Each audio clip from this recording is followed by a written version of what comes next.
पुनः नमस्कार। म जनस्वास्थ्य निरीक्षक डीबी विश्वकर्मा। सर्वप्रथम त सम्पूर्णमा चाहिँ विजयादशमीको हार्दिक मङ्गलमय शुभकामना व्यक्त गर्न चाहन्छु। सबैले विजयादशमी चाहिँ हर्षोल्लासका साथ सुस्वास्थ्यको साथ चाहिँ मनाउनु होला भन्ने चाहिँ कामना गर्न चाहन्छु। र सँगसँगै यो विजयादशमी सँगसँगै अहिले चाहिँ धेरै जसो समस्या भाइरल ज्वरोको समस्या लिएर धेरै बिरामीहरू हामीमाझ आउनुभएको छ। यो भाइरल ज्वरो के हो हैन, यसलाई चाहिँ के कारणबाट लाग्न सक्छ र यसका लक्षणहरू के हुन्, हामीले कसरी भाइरल ज्वरो चिन्ने, यसका लक्षणहरू के हुन् र यसको उपचार के हुन्छ भन्ने विषयमा तपाईहरुसम्म आफूले जानेका बुझेका कुराहरू चाहिँ म शेयर गर्न गइरहेको छु। कृपया भिडियो अन्तिमसम्म हेर्दिनु होला र आफूले लागेको प्रतिक्रिया र आफ्नो समस्याहरू पनि कमेन्ट बक्समा लेख्न नभुल्नु होला। यो नामैबाट चाहिँ हामी प्रष्ट छौं। भाइरल ज्वरो भन्नेबित्तिकै भाइरसका संक्रमणबाट लाग्ने गर्छ। विभिन्न किसिमका भाइरसहरू चाहिँ को संक्रमणबाट लाग्ने एउटा रोग हो। यो विशेष गरेर यो मौसम परिवर्तनको समयमा बढी देखिने गर्छ। मौसम परिवर्तनको समयमा र यो चाहिँ पानी, खाना वा हावाबाट पनि सर्न सजिलै फैलन सक्छ, सर्न सक्छ। यो चाहिँ हाम्रो भाइरल ज्वरोको परिचय भयो। यसका हामीले थाहा पाउनु पर्ने भनेको चाहिँ यसको लक्षणहरू के हो त। प्रमुख लक्षण भनेको भाइरल ज्वरोको ज्वरो हो है। ज्वरो सामान्यदेखि तपाईको उच्चसम्म हुन सक्छ। सामान्य भनेको 99-100 देखि 103, 104, 105 डिग्रीसम्म पनि ज्वरो जान सक्छ, हुन सक्छ। प्रमुख चाहिँ हाम्रो लक्षण भनेको ज्वरो हो। र त्यसपछि अर्को लक्षण भनेको टाउको दुख्नु। सामान्यतया ज्वरो आएपछि टाउको दुखि नै हाल्छ र टाउको चाहिँ अलिकति बेसरी दुख्ने खालको हुन्छ र कुनै भाइरस जस्तै डेङ्गी भाइरसको कारणबाट चाहिँ टाउको यति धेरै दुख्छ कि आँखाको गेडी पछाडितिर पनि एकदम दुख्ने, एकदम टाउको बेसरी टाउको दुख्छ र टाउको फुट्ला जसरी दुख्न सक्छ है।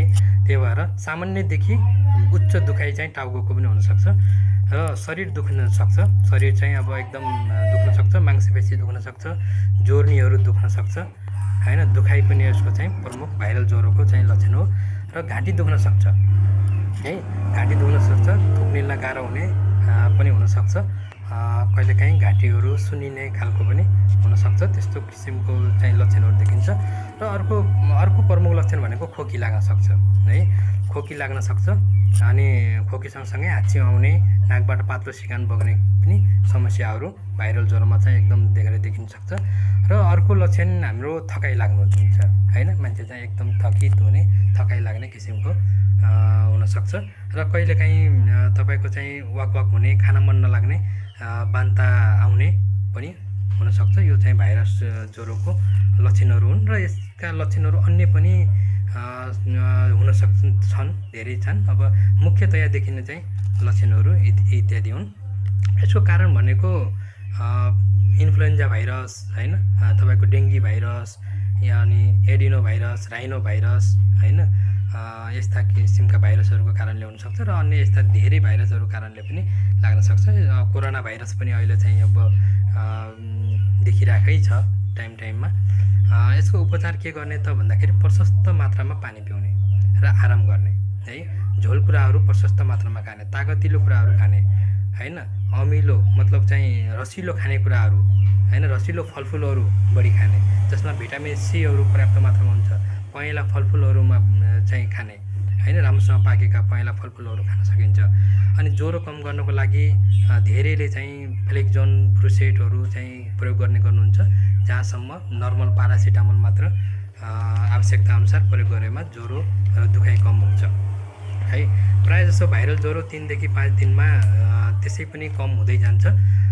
तर 3 दिनभन्दा पनि बढी ज्वरो आयो, खोकी धेरै लाग्यो हैन, त्यसपछि गएर चाहिँ शरीरमा बिबिराहरू आउन थाले, रातो दागहरू आउन थाल्यो भनेपछि नजिकको चाहिँ अस्पताल है, नजिकको फिजिसियन डाक्टरसँग र चाहिँ नजिकको स्वास्थ्य संस्था, स्वास्थ्यकर्मीसँग परामर्श लिएर औषधि उपचार गर्न जरुरी हुन्छ। विशेष गरेर हामीले चाहिँ एकदम प्रशस्त आराम र प्रशस्त झोल कुराहरूमा चाहिँ तागतिलो झोल कुराहरूमा विशेष फोकस गर्नुपर्छ।